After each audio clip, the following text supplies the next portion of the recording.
Everyone told you that rabbits destroy the land. You probably grew up hearing that Australia released a few rabbits and they ate an entire continent alive. So when China announced they were putting over 1 million rabbits into one of the deadliest deserts on the planet, the world thought they had lost their minds. But what actually happened over the next 30 years did not just shock scientists. It completely rewrote what we thought was possible. Let's take you to a place that the local Mongolian people called the Sea of Death. The Kubuqi Desert stretches across Inner Mongolia like a giant bowstring along the Yellow River. It's 18,600 square kilometers of nothing but sand dunes, some of them 60 feet tall, with temperatures that swing from 100 degrees in summer to -30 in winter. This was not just empty land. This was land that was actively killing people. By the 1990s, the Kubuqi was expanding so fast that it was swallowing entire villages. Government records show that roughly 24,000 villages across northwest China had been completely or partially abandoned because the desert literally buried them. One local farmer described his daily life like this. He said he ate 2 taels of soil a day. Sand was on his stove, in his bed, in his lungs. The nearest town was only 65 kilometers away. And here is the part that most people do not realize. This desert was not sitting still in some remote corner of China. It was the closest desert to Beijing, only about 800 kilometers from the capital. Every spring, massive sandstorms would rip across northern China and slam into Beijing so hard that in the year 2000, more than a dozen major dust storms hit over 20 cities in a single season. Traces of Chinese desert sand have been found as far away as New Zealand and the French Alps.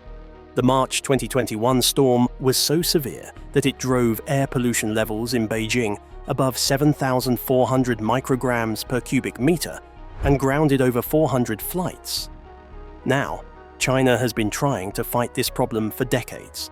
They launched the 3 North Shelter Belt program in 1978, which is basically a great green wall of trees stretching 4,500 kilometers across northern China. They planted over 66 billion trees. But here is what went wrong. They planted mostly fast-growing poplars in massive monoculture plantations, and in the year 2000, a single disease wiped out roughly 1 billion poplar trees in the Ningxia region alone, erasing 20 years of work overnight. By 2008, a fifth of all planted trees across the program had simply died. The desert kept winning. Then came the time when a young man from a tiny desert village decided he was going to try something completely different. Wang Wenbiao was born in 1959 in a village called Manure, right in the heart of the Kubuqi Desert. His childhood was brutal.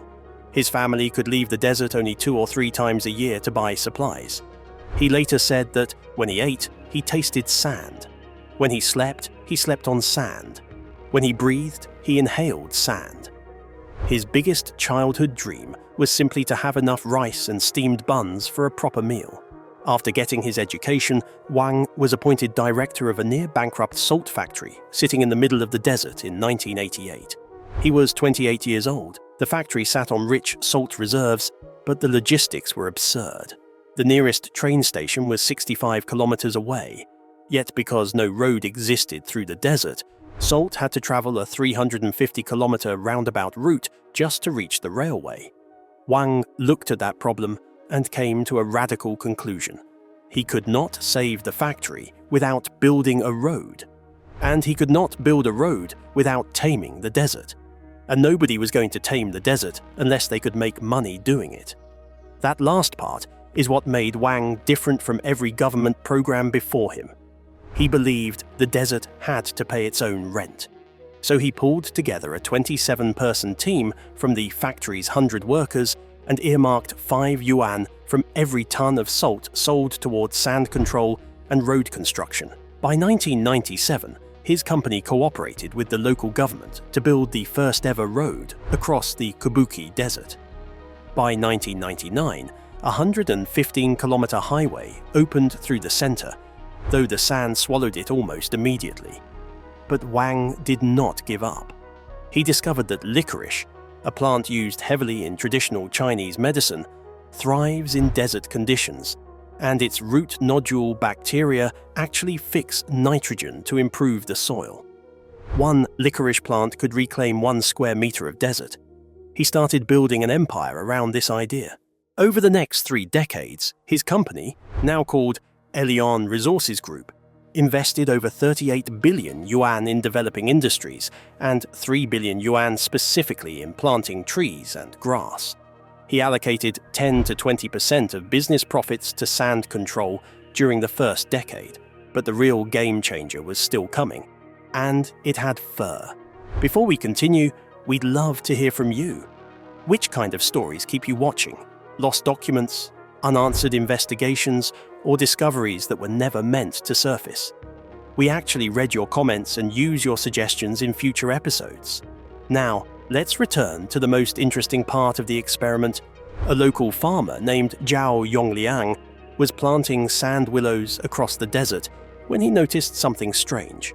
Most of his plantings had inconsistent survival rates, but one particular area was thriving with 95% of the trees making it. When he investigated, he found that Rex rabbits were unusually active in that zone. Their digging was loosening the sandy soil. Their droppings were enriching it. And undigested seeds in their feces were actually dispersing plants across the ground.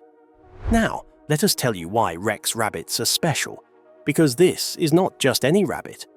The Rex breed originated in 1919 in a small village in France when a farmer noticed some of his rabbits had unusually short, incredibly dense fur from a natural genetic mutation.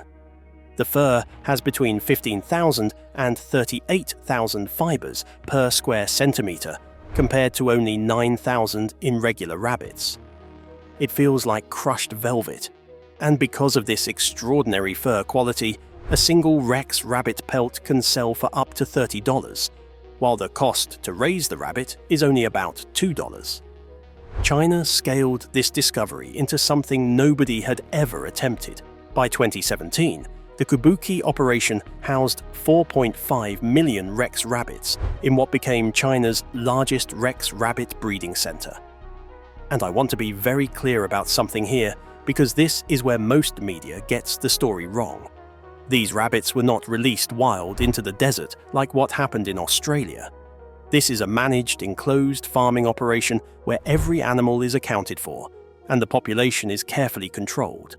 Each rabbit generates multiple revenue streams. The luxury fur goes to the fashion industry. The premium meat goes to restaurants. The blood goes to biomedicine. The intestines can be used for surgical sutures. And then there is the manure, which turned out to be the most valuable product of all. Here is where the science gets truly fascinating. Rabbit manure has a nutrient ratio of roughly 2.4 nitrogen, 1.4 phosphorus, and 0.6 potassium. Compare that to cow manure at only 0.3, 0.2, and 0.4. Rabbit droppings contain 33% organic matter with only 43% moisture, while cow manure is 83% water. This means rabbit manure is roughly 8 times more nutrient-dense than what comes out of a cow. But here is the really clever part. Rabbit manure is what scientists call cold manure, meaning you can apply it directly to soil without composting, and it will not burn the plants. The dry pellets break down slowly, delivering nutrients over weeks.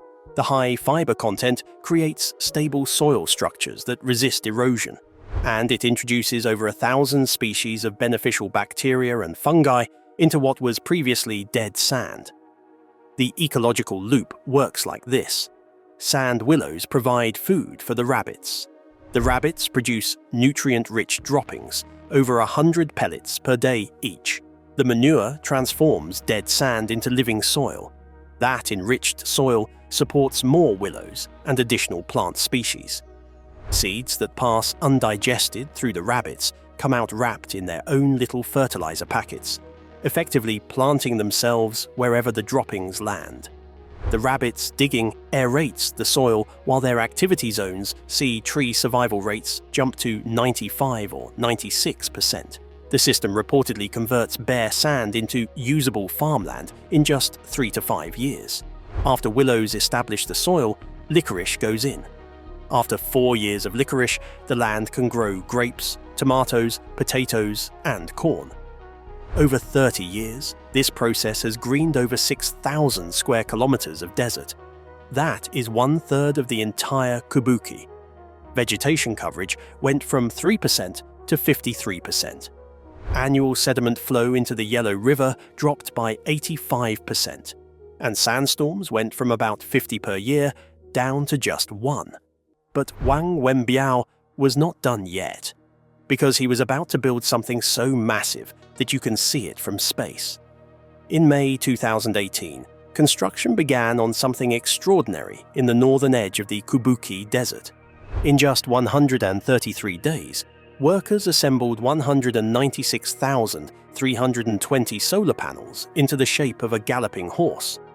They call it the Junma Solar Power Station, and it covers nearly 1.4 square kilometers, which is roughly the size of 195 football pitches. On July 9, 2019, it was certified as a Guinness World Record for the largest solar panel image ever created. The broader station generates over 2 billion kilowatt-hours of electricity annually, enough to power 300 to 400,000 people. By the end of 2022, it had saved over 1 million tons of coal and prevented more than 2 million tons of carbon dioxide from entering the atmosphere. And China is not stopping there. The entire Kubuqi photovoltaic wall targets 100 gigawatts by 2030, which could theoretically produce enough electricity to power all of Beijing. But here is what makes this solar farm truly different from every other solar installation on the planet. The panels are not just generating electricity, they are actually healing the desert. The design follows a principle that translates to power generation on the panels, restoration under the panels, and planting between the panels.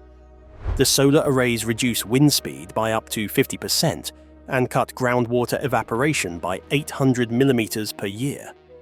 This creates a protected microenvironment where plants can grow underneath. Licorice, alfalfa, jujube trees, and forage grasses all thrive in the shade of the panels. And then they bring in sheep and geese to graze the vegetation, controlling its height while producing additional livestock income. One more closed loop feeding into the system. When the restoration started in 1988, the Kubuqi region supported roughly 123 biological species. By 2018, that number had exploded to over 530 species. The desert that people once called the Sea of Death became an ideal wetland habitat for migratory swans.